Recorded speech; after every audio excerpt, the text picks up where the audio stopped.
happy to. I think I'm dying here, man.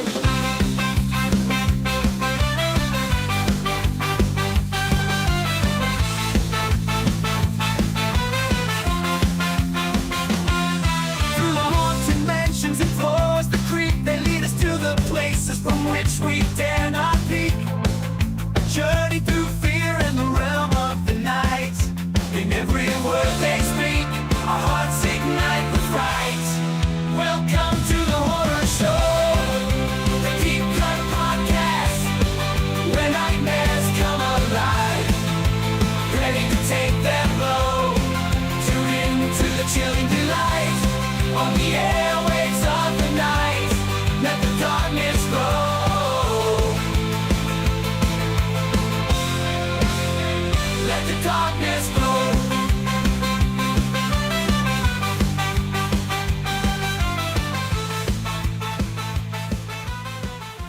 Aw, yeah, it's that time again for another bi-weekly podcast with your hosts, Rotten Roger DeMarco and... Evil Dead Inks, and I'm pretty sure, Raj, I saw you urinating in those bushes over there. Have you smelled them? My God. Hey man, we don't have running water in the cabin. I will urinate wherever I damn well please. Claiming territory. That's Yes. mine. That too. Yeah, I carry around a little vial of piss and I just shake it onto things. Piss. Or maybe a little cart, I don't know, but A cart of piss. a cart filled with all my earthly belongings that has a With piss. bike chain on it for Yeah. some reason. But that's right. We are trudging through. We're at the very end of our... It's the conclusion of Pax to the Max. What a conclusion this is going to be. Good golly, yes it is. 6 movies, Bill Paxton. We've seen... I think this was a pretty neat little selection that I've thrown together. Of we get just a variety of Bill Paxton doing every shape, form, type character on planet Earth, man. He can do it all and can't do anything wrong. So, what better movie to end this trek on than a movie that I'd never heard of before in my life? Same. Had only just seen it get a Shout Factory release and looked at it. I was like, The Vagrant. Never heard of it, but I straight up looked at the cover and I was like, Yeah, the Home Yeah, I was Alone like- ass cover. yeah, I was like, Bill Paxton. Flipped it over, looked at the back, and I was like, you know what? Marshall Bell. This is something I'm going to... the older I get, the harder it is to sway me on blind buys, especially a new release blind buy. So I was like, you know what? I'm going to gamble this time. And this is one of those times where it's like, keeps you coming back for wanting to blind buy stuff in the future. So Yeah. picked up The Vagrant, watched it, was blown away on how this movie ever existed in 1992 and evaded everybody. Yeah.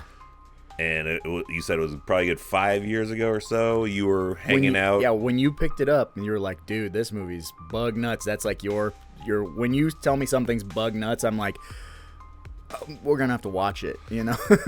And I threw it on when you were visiting one time, and it was kind of more backgroundist, so you were kind of hit and miss catching stuff, and it intrigued you enough just off that. You're like, I need to own this. I need to rewatch this at some point. So Yeah. I was like, well, here's the perfect opportunity. We'll sit down together and just pay solid attention to this movie, and we'll record about it, because I don't know anyone that's talking about The Vagrant other than you and I. And my God, last night, you know, we were watching it and I told you, this movie gets to a certain point and then like you're following along fairly well. You have a pretty good idea what's going on.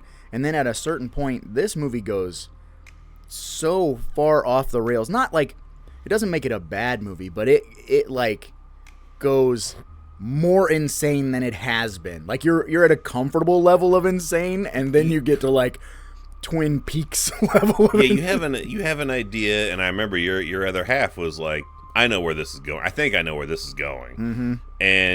And we're all in the same boat. We were watching it the first time. We're like, is this guy really seeing this Vagrant? Is he a figment of his imagination? Is he really doing this himself? Yeah. Because put some doubts in there on like because he starts out the movie having really like strange dreams, and he does some sleepwalking, and it's like is shit happening? Is it not happening? And then you get to, I think you said about the 50-minute mark, you get like now things are completely switching gears and things are happening. It does have kind of like a dream-like quality. The whole time you're watching it, you're like... the cuts are that way, particularly towards like when he gets framed for murder. It's like he's apprehended, cut to like a day of trial. Yeah. And there's like these weird kind of angles of like him looking at his lawyer, his mom on the stand, the end of the trial. He's moving. Like it's very bizarre. And even during the opening credits last night, I had said to you, like, this feels very Tales from the Crypt episode. You know, it has this weird, and I think, like, those camera angles with, like, either it's a wide-angle lens or whatever is happening where things just are, it's got this crazy distortion. Things are real big. Things are real stretchy. Like, and it feels very... I think you could put that title on it, like a Tales from the Crypt Presents. Oh, yeah. It's the Tales from the Crypt movie that got away. 5-minute Crypt Keeper opener, 5-minute Crypt Keeper ending, and you're done. Because it definitely... And plus, Bill Paxton was no stranger to Tales from the Crypt. Like, everybody... I think Marshall Bell's in some Tales from the Crypt, or a Tales from the Crypt episode. Everybody in the 90s did Tales from the Crypts. I really... Damn. Now I'm thinking, I was like, that really does feel like it's the one that got away. This really should have been... what the second and maybe third movie should have been. Yeah, no ritual, please. Tales from the Crypt ritual is blasphemy. Yeah, this is a true blue Tales from the Crypt style movie because it's, and if you've never heard of The Vagrant, it's brief plot synopsis, sir. I don't even know if we could brief plots off. We didn't have to just really like formulaic, just go how this one goes in the movie because it's just because nobody knows about this thing. So. Bill Paxton starts out this movie as the most 1992 yuppie on planet Earth. Oh, God, does he? Like, and you know, we both were commenting on when he's buying groceries, how he has this so lackadaisical, like not a care in the world, like walking through kind of a rougher neighborhood with just Compton, with a sack of groceries with the bread, of course, hanging out the side. It's so stereotypical. He's got this kind of goofy blondish hair, the Dahmer-looking glasses. Oh yeah. Yuppie to the max, and he's going to become his first home buyer. He's going to buy his first home. So he finds this home. It fits his price range. It's what he's looking for. He moves in. Things are going fine. He almost bones the real estate lady. Which is... That's like Colleen Camp is his real estate agent, and he initially is like, it's not really speaking to me here. And so Colleen Camp's like, I know how I can sell this house. She just switches gears. She's like, we should bone. Yeah, she's like using her vagina as the. He's like, I have a girlfriend. He's like, I don't care. We're gonna do it right here on this toilet if you want. Take me on the sink or whatever. And he's such a yuppie that he's like, get off of me. This is not work. You know what? I'll buy the house. I'll buy the house. If you will get off of me, I will buy this house. It speaks to me now. You hideous woman. Yes, Colleen Camp in 1982. No. Which that's like a reoccurring theme in this movie is like she borderline assaults him. I mean, it's close to an assault. No, it's assault. It's not borderline. I mean, she pushes him down on the toilet and straddles him. Yeah, so it's assault. And then later in the movie, we get Dodie, the heavyset gal at the trailer park. This is 100% assault. This is like handcuff you to the bed and just... Well, it was his idea. Yeah, sure it was. It was his idea. I don't... Because he's at that point he's freaking out because he's thinking he's sleepwalking and doing shit. He's gonna kill her, yeah. He's like, and as soon as he handcuffs himself, he's like, I maybe made a mistake. She's going to assault me now. Yeah, that's some idle hands business, right? Everybody just wants a piece of Bill Paxton in this movie, and even though playing a yuppie, can't anyone blame him? I mean, that's a handsome dude. You gotta take advantage of that. So he buys his home. And problems begin when he notices. The first day. Yeah, day one. Coming He notices Marshall Bell as the Vagrant, just the most nasty looking homeless man. Is he washing his hands in the sink? Like, what's he doing in the sink? The first view is he sees him like across when he's bringing the groceries home. Yeah. And he's just, like cooking a rat or something out on an open flame. Oh, God. Yeah, and we keep cutting back to him just being disgusted looking at Marshall Bell.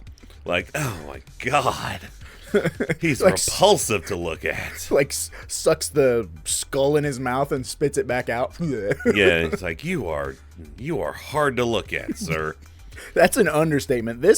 First of all, this makeup is very, like, Beekler.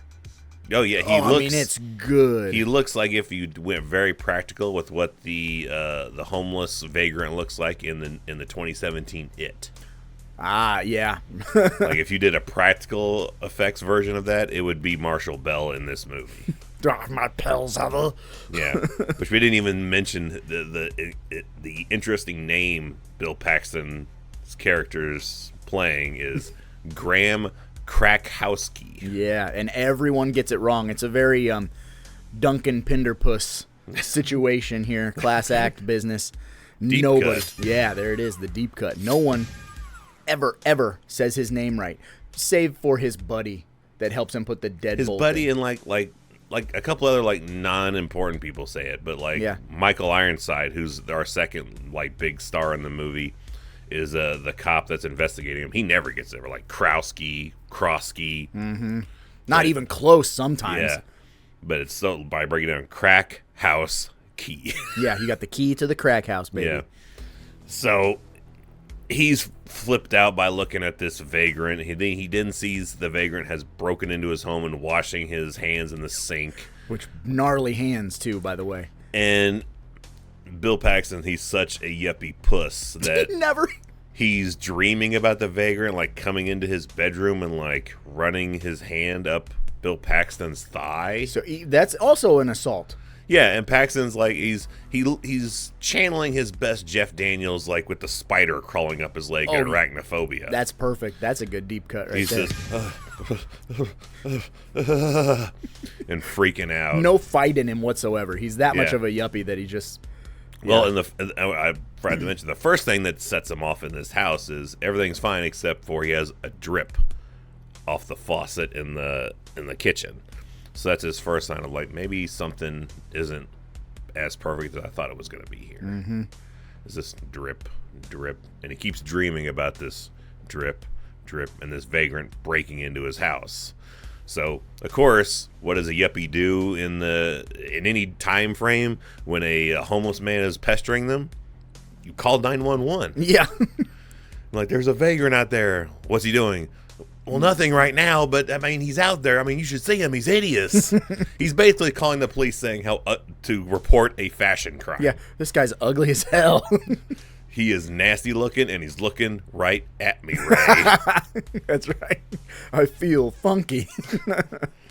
And everyone will give praise to like Bruce Campbell for being, and even like super animated, and Jim Carrey for being excessively like physically animated in their movies. Yeah. I think a forgotten like The contender? yeah. Well, I was gonna like a hidden ringer no one thinks about is Bill Paxton, because Woo!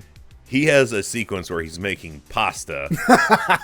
It's so good in this movie. And hears some noise, goes to the door and looks in the peephole. There's the vagrant right there looking at him.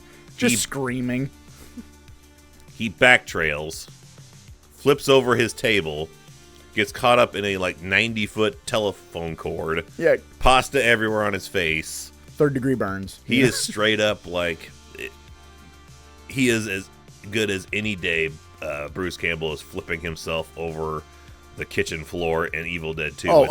This is way more animated because he starts at the kitchen door, comes to the middle of the kitchen, goes over the island, whoa, and then has all the pasta all over him, reaches for the phone, panics, gets the phone tangled around him, leaves the kitchen, goes into like the side room. Yeah, like the stairwell to the main door and the upstairs. Yeah, He's still got the cord around him. He stretches this pratfall stretches, It's the a good, entire set. like 45 seconds. Oh yeah, of just go. I think too, like, he's in real life during that scene had to have been like actively slipping in pasta sauce, so which makes it easier to just keep going. Whoa, whoa, whoa, whoa. He does that later too. Like he's coming home, and the day he gets his promotion. Yeah, and he like straight up slips in the kitchen on nothing.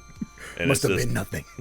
Just completely like Marv from Home Alone's it down in the middle of the kitchen, and just gets back up. So he's excessively animated in his physical comedy in this movie. But yes, again, he calls the police on this vagrant. That's when he starts. Like, they're trying to like, well, what has he done? We can't arrest a man for being homeless and ugly, sir. What do you expect us to do? And that's when Bill Paxton breaks out the lines of the movie for us. Oh my God! Where it's like, I mean, he's urinating in those bushes, and then that's immediate. Yeah. The cops are like, hold up. Are you telling me he's pissing in them bushes? Well, you seen him do it? I haven't seen it. And the best answer is like, well, no, I haven't exactly seen it, but have you been over those bushes? My God, the smell. So they're like, we could get this charge to stick. If he's pissing in bushes, we can totally get him for public urination. Yeah, and or indecent exposure. So they go to the next door neighbor's house, which I don't know if they're trying to get a second person to collab the story that he's coming up with, or that's just where the vagrant is. But they're asking this older lady, have you seen this guy pissing in the bushes? And again, Paxton is just scurries up to these two cops like, hurry up, he's right over there. I think he's getting ready to urinate right now.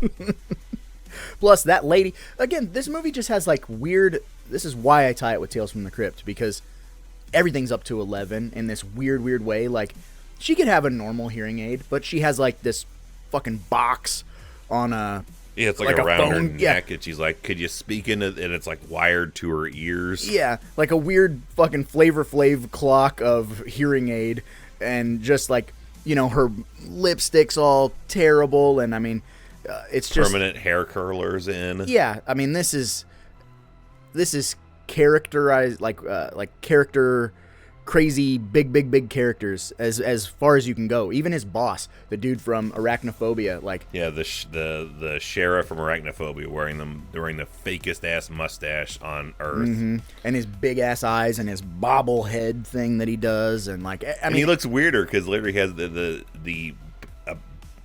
possible dream sequence when he's not interviewing him, but he's talking to him when Bill Paxton's been arrested, and all of a sudden now that dude has a mustache and like the Colonel Sanders goatee, the big like the overgrown soul patch. He looks like a DJ or something. Yeah.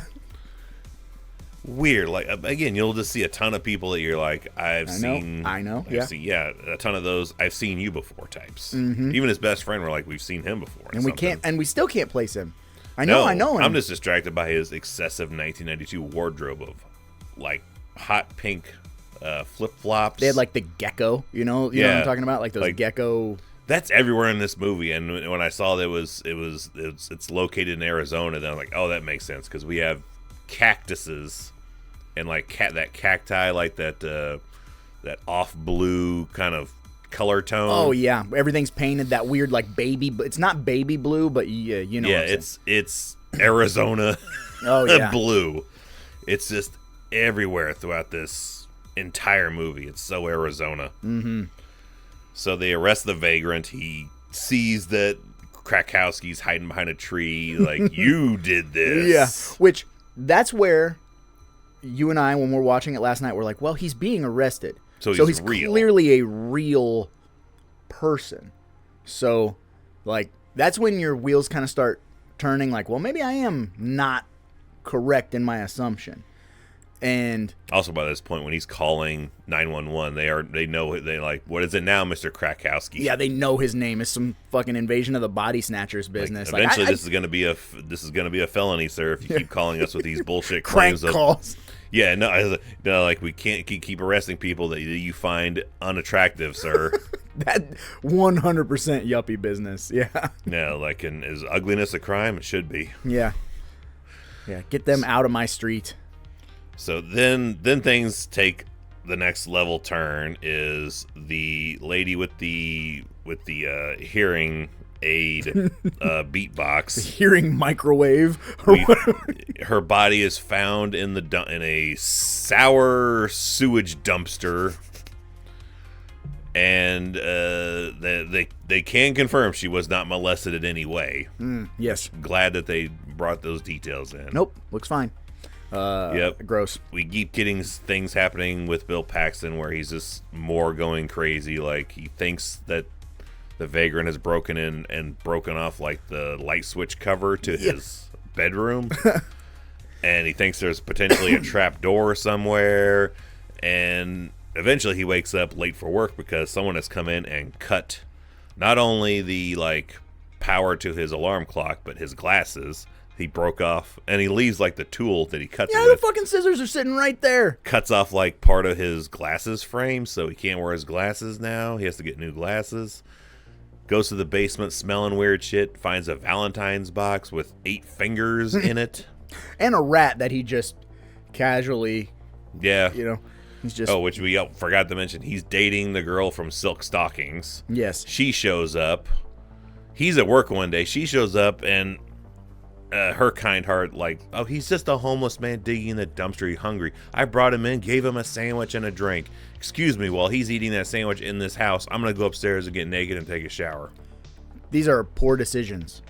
So he does, in my opinion, Bill Paxton's not overreacting. No, he's excessively reacting. When if I came in the house and a strange, excessively ugly homeless man's eating my sandwich stuff in my house, and my lady's upstairs nude in the shower, unlocked door, by the way, too. Yes. And she's like, what is your problem? Only in 1992 did we not think that, there would be consequences. Which leads to him having nightmares that the homeless vagrant is tagging his old lady, and he's watching in his dreams. What a weird sequence that is. And yeah, she's completely nude, sweaty, and he is fully clothed in his vagrant nastiness, just staring at him. And sidebar to that, you were here, obviously, when we watched it together, so you got to witness this firsthand. Anyone who listens to the podcast has heard us bring this up. That are children... And now they're not necessarily children because they're becoming teenagers. They're getting older. But they have this weird, uncanny knack, this weird radar, if you will, to mosey through in the most gratuitous of scenes. And we waited to start the movie to refresh. Last night we waited. We ate food. We need to watch this. Go upstairs. Yeah, we need quiet. We need to immerse ourselves because you and I are both still relatively new to the movie. And... things are going on, and we even discussed it before the movie started. Like, is there nudity? Do you remember nudity? And you're like, it may teeter. Like, there may be a few things that teeter. So, we're not necessarily expecting gratuitous sex scenes, but here we are vibing, watching the movie, and my son walks straight through during that dream sequence. The weird Marshall Bell humpathon that's going on, and again, couldn't have been a weirder sequence. That sequence is probably 30 seconds, and half of that's looking at Bill Paxton's just reaction face. Yeah, doing his best Hank Hill. So it's really good timing. And there's another like a sex sequence starts later that he came back down for because time for a drink or a snack or something. Yeah, I smell sex coming. Yeah, better go down and take a peek. I smell sex and candy here. Don't. I came down for candy and hope there's sex here. Better go back up the stairs. I don't know. But yeah, twice in an hour and 30-minute movie. Yeah. Whoop, whoop, right in both sequences. The only time he didn't come down was during Dodie's escapade. Yeah, the escapade. I'm not going to call it what it was because I'm really trying to avoid that word so we can hang out on YouTube for a little bit longer. I just have a tendency to say it when I see it. I calls them like I see them. So, of course, police are called yet again, legitimately for this one now, because we found, this dead lady's fingers in the basement. He's seen the vagrant, going through an escape hatch down there. Which is madness. Yep. It's like a Batman level fucking move the bush, park the Batmobile. Kim Basinger would be like... Yeah. it's ridiculous. And he almost does like a reverse cartwheel out the door. Like, Yeah. And then he opens it back up again after he's left because Paxton's just standing there dumbfounded. And he just, which is 90% of Marshall Bell's dialogue in this movie is "Blah!" Yeah, he has no until the clear end tone voice, and then he completely Gotcha, bitch. He's straight up like Sam Jackson in Django, just like drops the cane and then just starts talking without that. Ooh, yeah. And it's like, well, I counted 6 shots, kind of thing. That's a perfect analogy. Yeah. So of course nobody else except the girlfriend who's had enough of Bill Paxton's craziness. She pieces out. Or maybe she saw that his credit card limits aren't exactly up to her standards. Because she just walks all over him and is like, I'm going to put you in super debt if I can help it. Yep. And they're not tied together. They're not married. So she can just leave. Yeah, and she does. So no one else has seen this vagrant except Bill Paxton. Yep. And the lady, because she let him in. Yes. So Michael Ironside is completely like, I know you're doing this shit. Yeah, you're full of shit. He's Curvehowski. Kind of like Men at Work, where they're like, it's gonna be a minute or so before you slip up, but you better damn sure guarantee my ass will be there to make the bust because you're gonna go down. Yes, sir. And eventually, we have another sequence where the realtor, for whatever reason, comes back. Which, if you've ever bought a home, there is no extended relationship with the realtor. No. Pretty much once you sign the papers, it's like Planetary. You'll never see him again. Yeah, they're gone. They always say, like, oh, we'll keep in touch. And I'm like, sure. Yeah. Call us if you need anything. Yeah. She just shows up. It's like, I was just wondering how things were going. Can we bone now? And of course, now he's, stressed and girlfriend free. So. Yeah. But when she shows up to him, and this is where, again, with like the craziness of this movie. Yeah, he went from 0 to like 8 real quick. Yeah, he's insane. His house is messed up. He's filthy.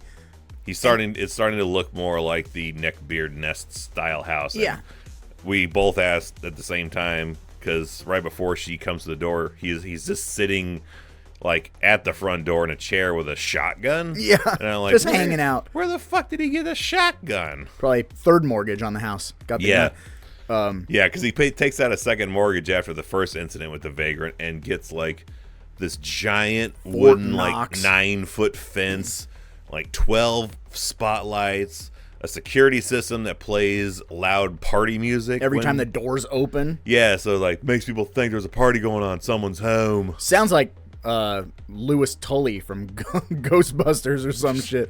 But what I was gonna say is like, so when she knocks on the door and he's super haggard and his house is super haggard, this is one of those things where I'm just not quite sure what's real and what's not real.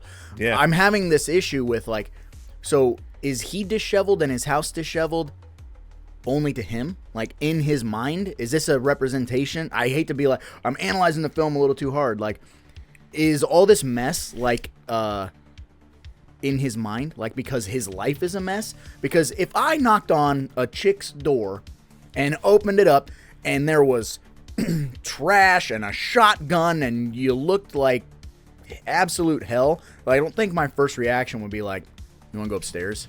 You know what I mean? I'd probably be like, I was just dropping by and I see you are home. Peace. Like, this dude's fucking crazy. True, but when we first meet Colleen Kemp, showing him now, she's like, you even said, like, she's a little flighty, isn't she? Yeah. Like, she's strange. She's like, potential. Everyone is strange in this movie. Potential. Yeah. Even Bill Paxton's like, ugh. Potential. So they bone. He wakes up, and it's bizarre because she's already left. She's like, you are really great. I adore you. And it's written like in blood. And for some reason, there's a bunch of doors. The vagrant took all the doors off and just put them leaning against the side wall. That's the I adore you. Yeah, I adore you.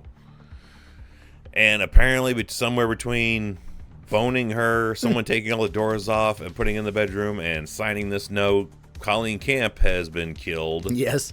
And her head has been taken off, and her feet have been taken off. They've been bound together like a weird totem pole and stuck in his refrigerator.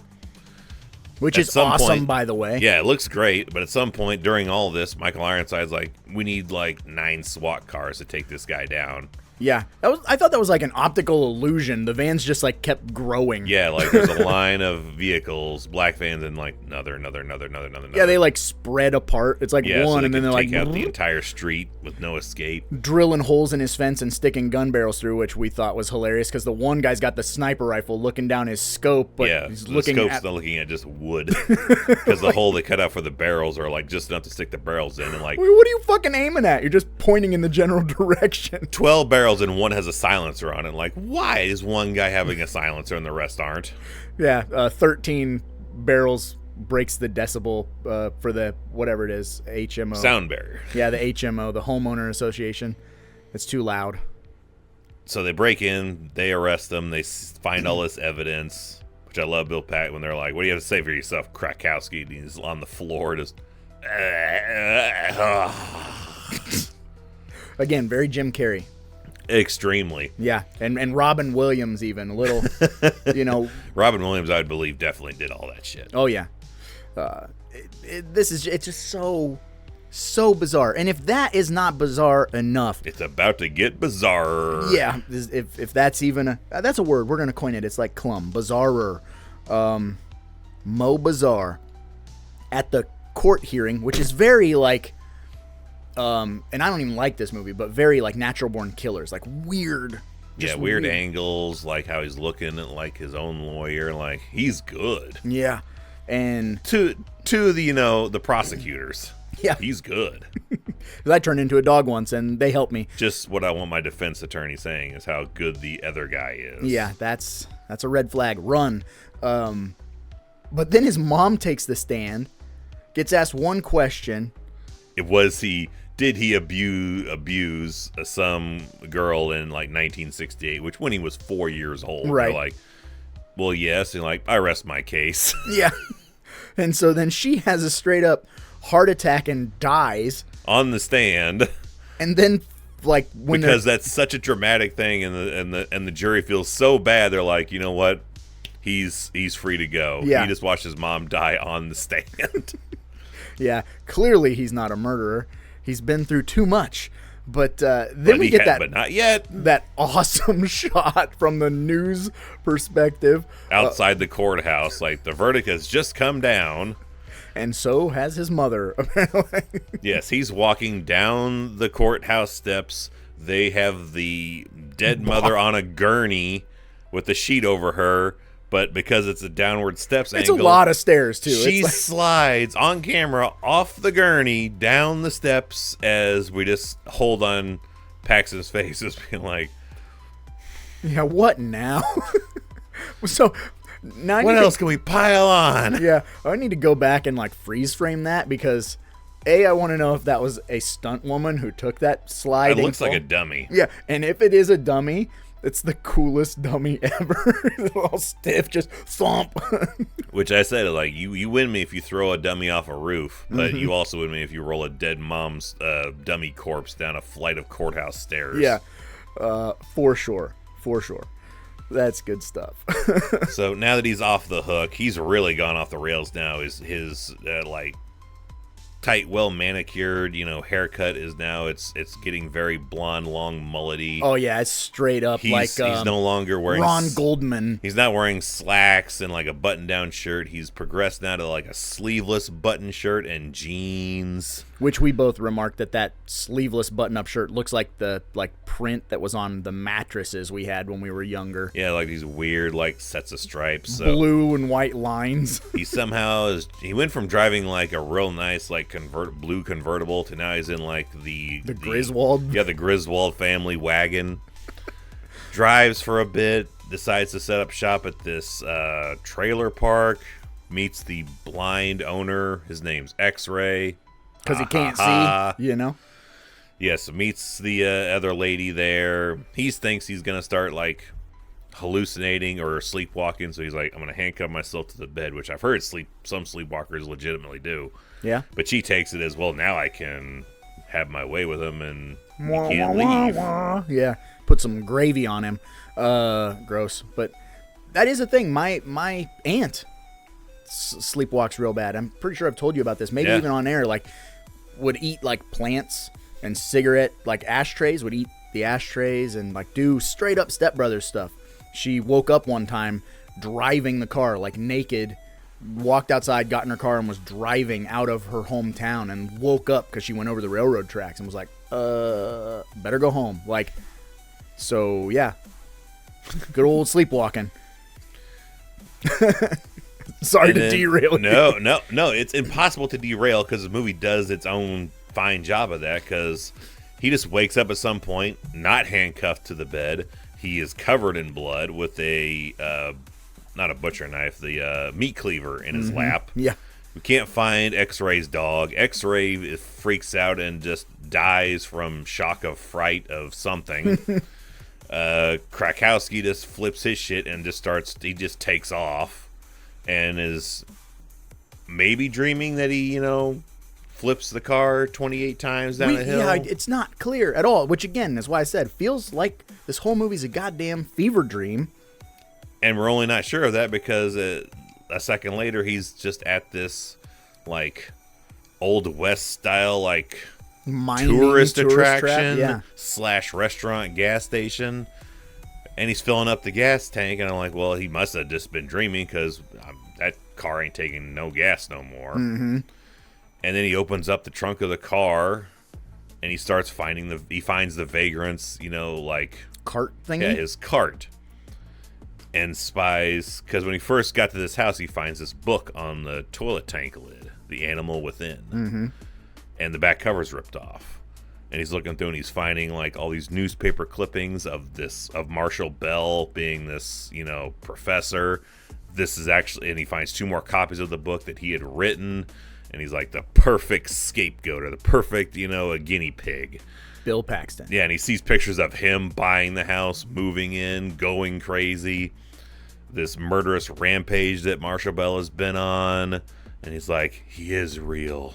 It's all real. And then the Vagrant bursts out of the back of the van because he's just been in there the whole time, apparently. Why? Yeah, why not? Sets the wagon on fire. Which, while this is going on, Michael Ironside and his partner are in the very restaurant outside of this gas station. Well, he's not a very good police officer, is he? No, has no idea, because even asks have you seen this man around driving a station wagon? And the waitress deadpans that shit. She's like, you mean that one that's on fire out there right now? Yeah, the old double take guffaw. Yes, there he is. Yeah, that shocked ass. So Vega runs into this mining, like, tourist attraction thing, like mine cart, like Temple of Doom shit. Paxton goes after him. The 2 cops go after them. The final showdown, if you will. There's where we get the Marshall Bell, like, you should be thanking me. That's the whole premise of this movie, is Marshall Bell's turning these yuppie, no-name, like, spineless bitches. Like, look at you now. You're exciting. You're interesting. Yeah. So let me thank you. With the most real pickaxe I've ever seen in my life. 100%. So fight breaks out. The cops come in. And then we get... we both have put this down, so we will just not bury the lead on the perfect execution. You're gonna die, clown! Perfect! There happens to be a wooden chair that is used as like a defensive weapon against Bill Paxton's pickaxe. Mm-hmm. Vagrant disappears, shadow. Yeah. Cops are like, I know, he gets on top of the Vagrant and he's strangling him. Mm-hmm. And that's when the cops are like, freeze or blow your fucking brains out. So gets up, he's like, it was him this whole time. And out of nowhere, the Vagrant Marshall Bell stands up with now it's only 3 legs of this chair and stabs Michael Ironside from behind. Like rounded edge chair legs. Like, think exactly like how Lisa Wilcox stabs Freddy in with Dream Child with the buggy or whatever. Yeah. And he's like in Machete now. He's using them like he's like, if he turns him this way, he'll because Marshall Ironside's like Yeah, turn him that's how it works. yeah. Very So- from dusk till dawn with the shotgun. yeah.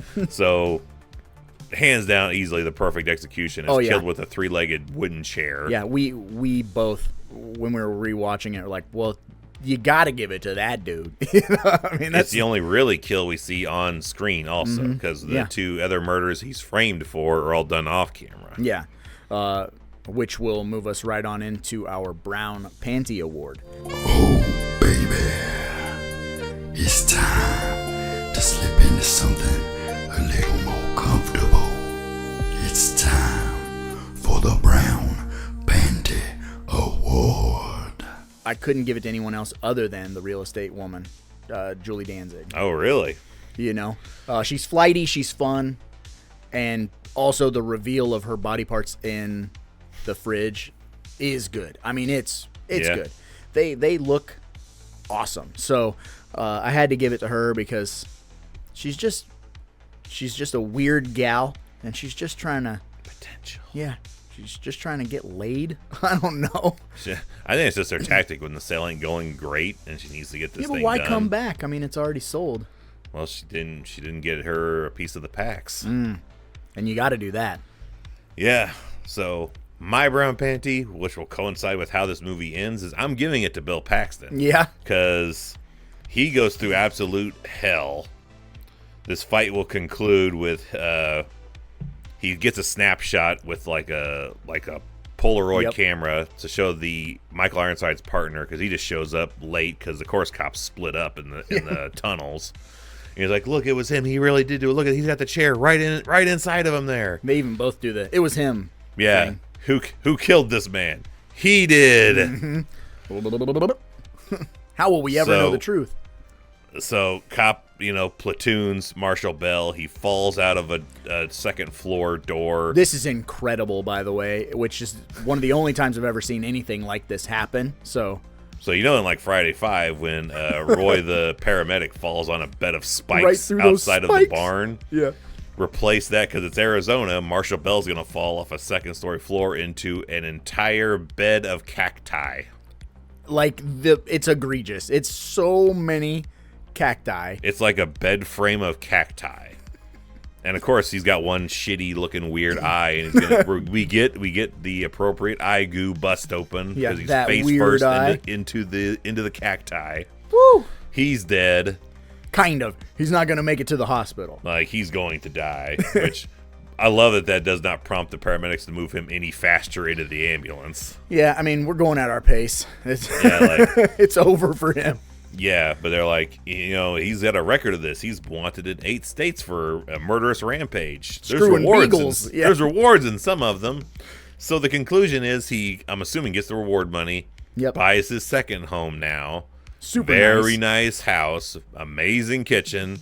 He's still got his long hair and no glasses, but he's no longer yuppie Bill Paxton. Now he looks like Tony Montana Bill A Paxton. little bit. He kind of gives me Patrick Swayze in Point Break vibes. A bit, because he's got this Surfer. egregious Hawaiian shirt on. Yeah, and the surfer hair and like the tan. Yeah. Buys the house, and this real estate lady is not interested in boning him, which I don't know how. I feel there's a little undertone of anything. If you Slightly. need anything. Slightly, but this is peak Pax. Yeah. As far as like Peak irresistibilityness. But she fucks off, and he turns the faucet on, off. He's like, turns, drip. Bloop. And then you see, like, it's almost like Barney in The Simpsons. It begins. Oh no. Yeah, and so Credits.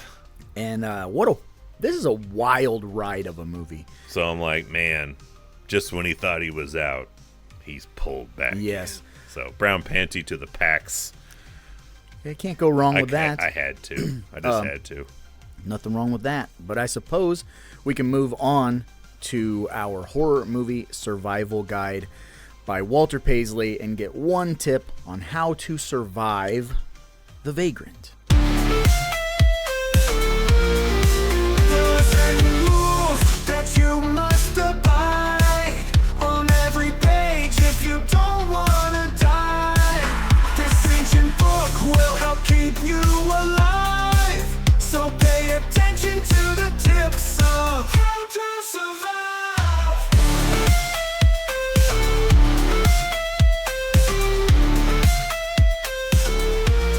All right.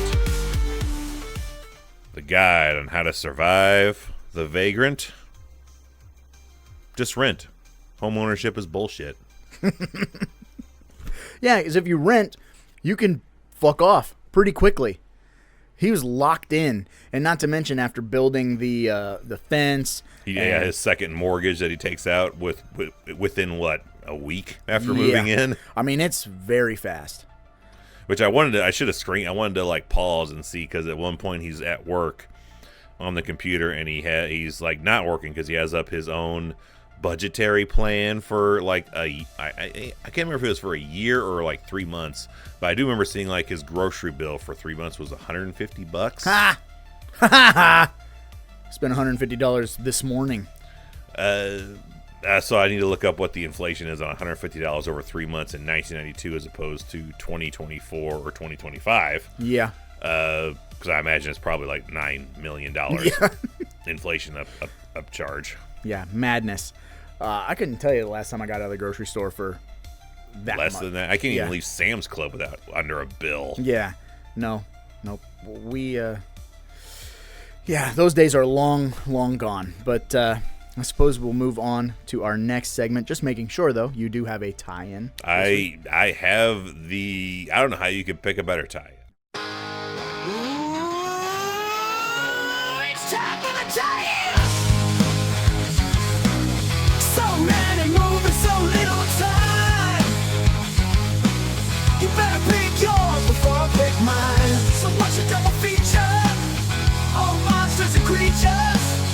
It's a double feature. Oh, da, da, da.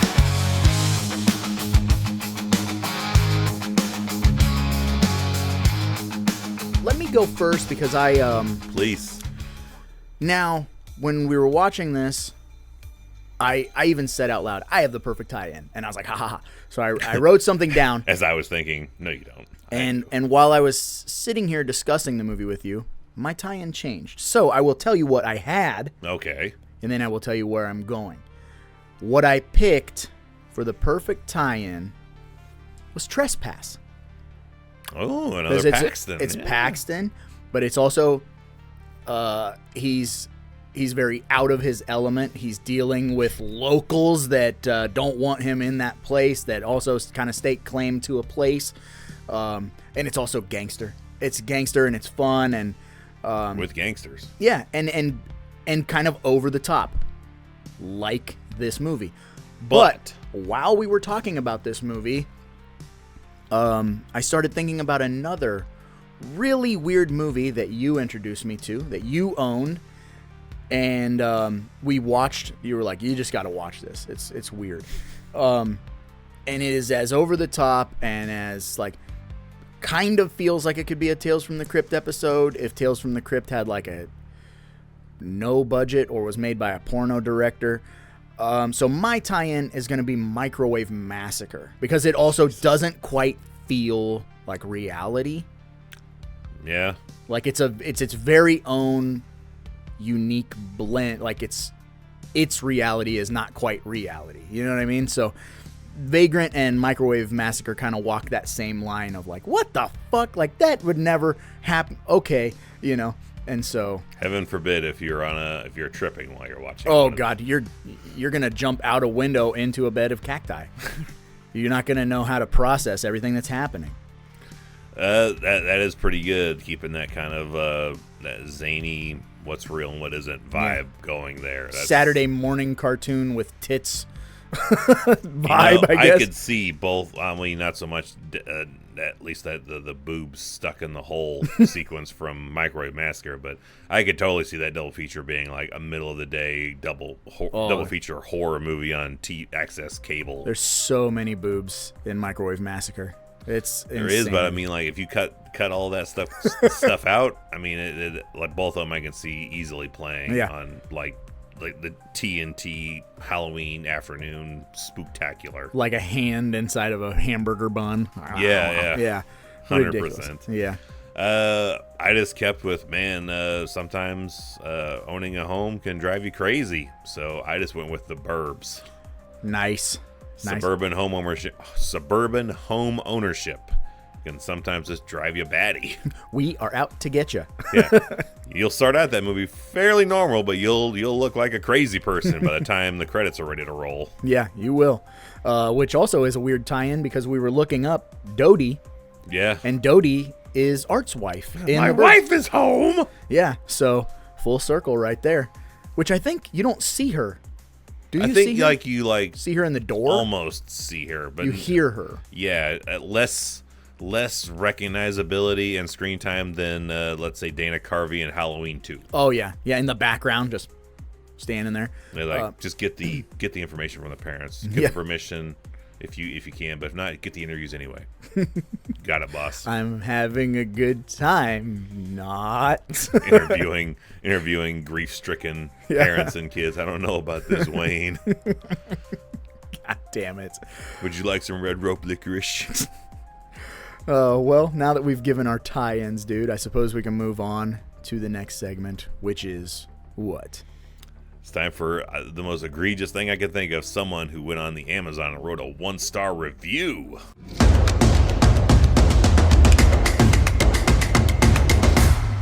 Hated it. They must have seen someone urinating in the bushes and went to Amazon to complain about it. I could believe it from this review that is probably maybe where this individual decided to call it a day. This is from Lisa Peterman on May 17th, 2017. 1 star. Yuck. Hey, Peterman. Just yuck? Yuck. All right.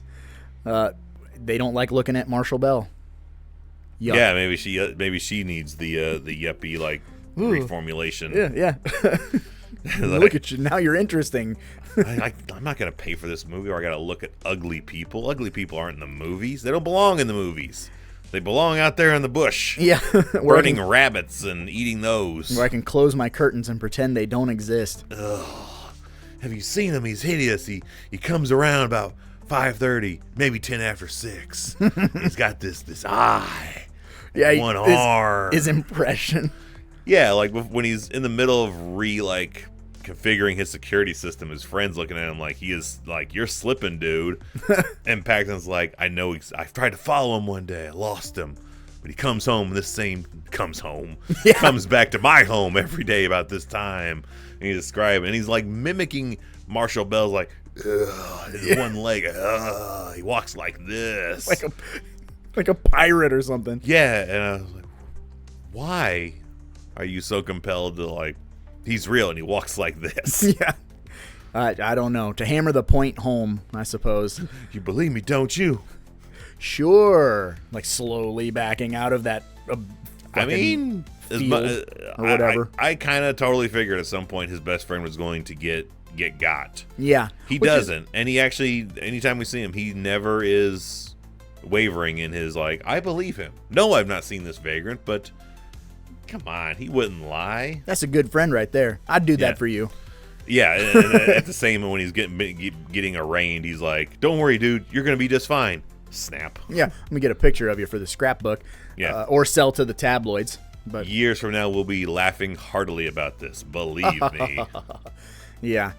Well, I suppose we can move on to the last segment, which means what, Evil? It's time to play the game. It's time to play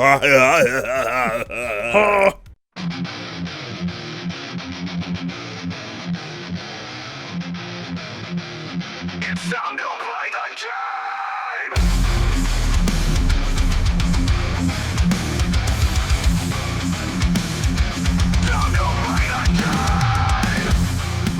It's only about the game, and how you play it. Don't worry about it. He ain't going to no hospital. No, he's not. But that's right. It's time to play the game. And if you're new here, welcome.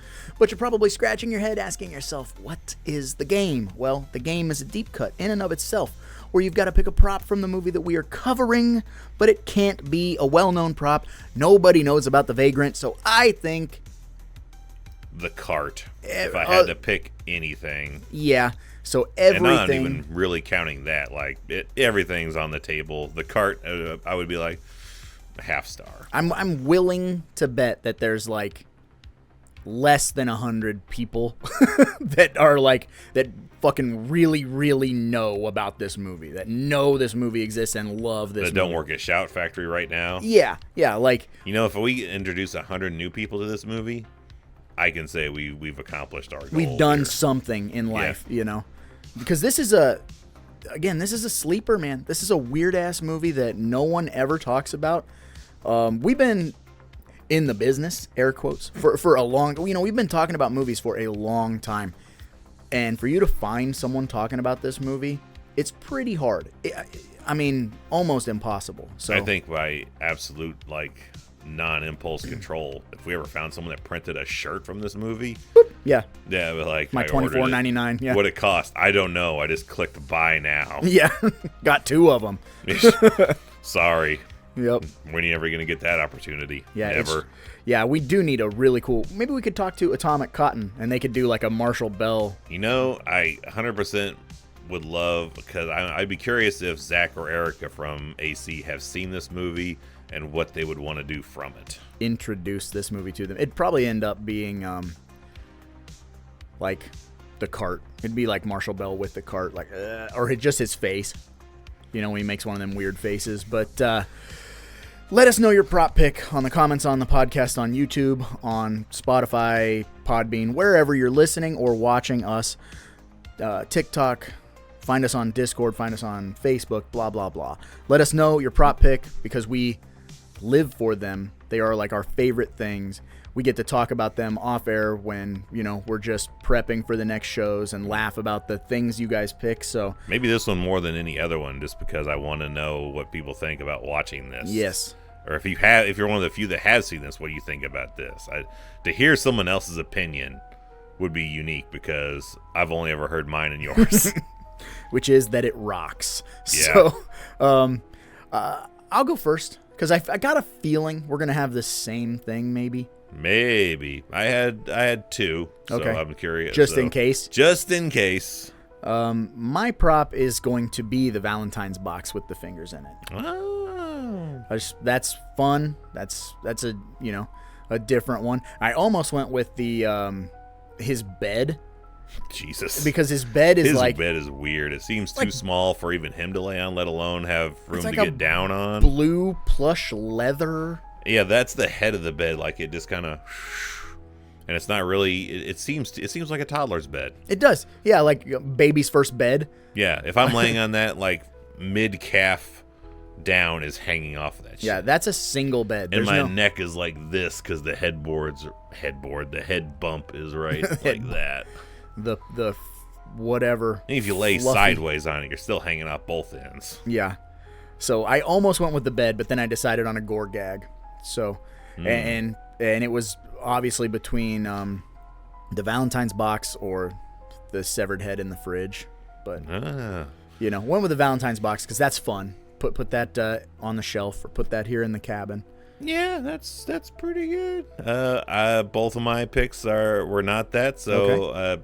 Since this is a movie that I discovered new to me, got to introduce it to you, I'm going to take 2 bites of the apple for the first time ever. I want both my prop picks because they could go together quite well. Okay. So my main item that I wanted the book, The Animal Within, written by Marshall Bell.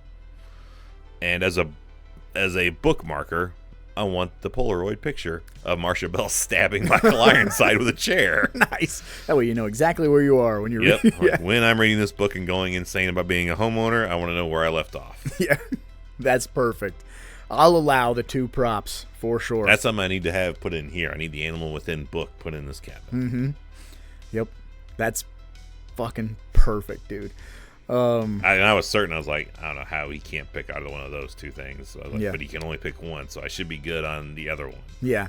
But The chair. I'll take the chair. No, happy day for me. I get both of them. What a lovely day.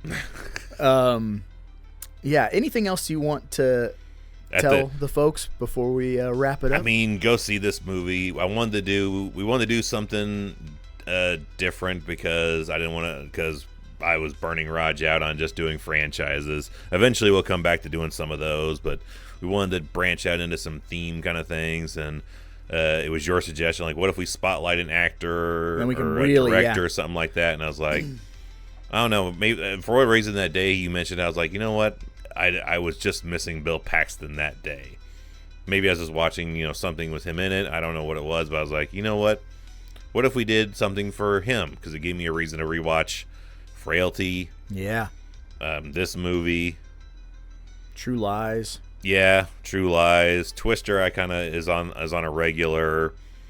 Some of the other ones, we looked through and I was like, oh, why didn't we do this or do that? But I was like, this is a good just net of what he was able to do, and it was a fun kind of experiment to see what doing 6 movies on a specific actor would be like. Yeah. And I don't have any regrets about it. No. I've thoroughly enjoyed the ride. This was fun, and it was a a litany of films from all types of different things, and like we said, where Bill Paxton was in a small spot or in a big spot, so very fun. And my next suggestion, whether we do it or not, I'm kind of pushing for a little Clint Howard appreciation, because anyone who's been following us for a long time knows that when this whole thing started, it started as we never have an episode titled this, but it started as the Tuna and Racer Show. Yes. Those were you and I talking about starting a podcast called the Tuna and Racer Show because of our love for the Ice Cream Man. And we've covered that a few times on live streams, which you can watch if you're a member on the YouTube channel for as little as 99 cents a month. You can go back and watch these old deep dives into these movies. But I feel like Clint Howard is another actor who has a really diverse, not necessarily just horror, but weird things where he kind of pops in here and there. And I think spotlighting actors is kind of a fun way to knock out like a brick of, it might not be 6, it might be, I think 3 or 4, but 6, 4 or 6. I think 4 or 6 would be good. But we can definitely go down that avenue of like just grabbing 4 to 6 Clint Howard films and whoever spotlighting else, that feller. whether we want to do like Carpenter, like if we're going to do director spotlight month or months, 2 months or however long, but just kind of branching out and reaching into weird stuff that we don't normally get the chance to cover. So We can cover whatever we want, but that's right, because we're the bosses. Yeah, but just trying to think of a theme. Yes. It's all about themes. Yes. But on that note, I suppose we should probably get going, because after all, there's a lot of movies out there and somebody's got to watch them. So why not us, right? I'm not going to be your test subject no more. Pax to the max. Thank you for listening to the Deep Cut Podcast. There's a new episode every 2 weeks. Fun. You can find it on Spotify and all major podcast apps. Don't forget to let us know your topic. Every 2 weeks, there's a new episode. So rate us and subscribe to the Deep Cut Podcast. There's a new episode every 2 weeks. Fun, yeah. You can find it on Spotify and all major podcast apps. Don't forget to let us know your topic. Every 2 weeks, there's a new episode. So rate us and subscribe to the Deep Cut Pod, to the Deep Cut Pod.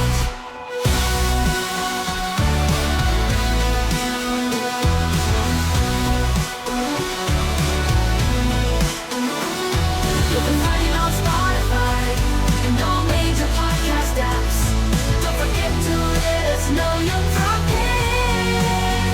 Every 2 weeks, there's a new episode. rate us and subscribe to the Deep Cut Pie. To the Deep Cut Podcast. To the Deep Cut Pie. To the Deep Cut Pie.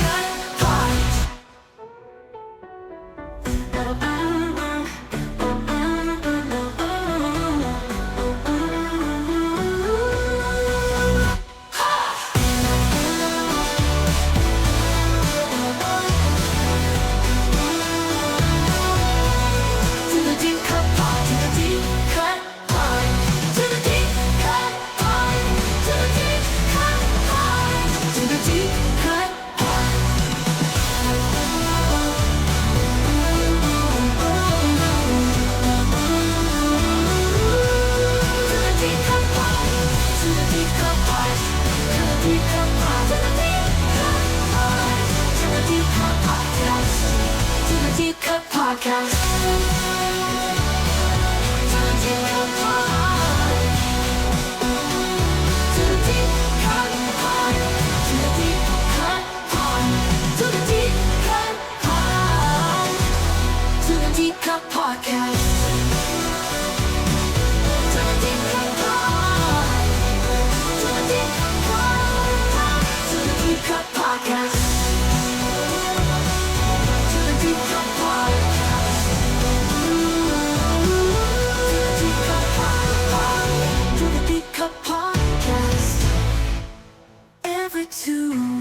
There's a new episode, so rate us and subscribe to the Deep Cut Pike. To the Deep Cut Pike.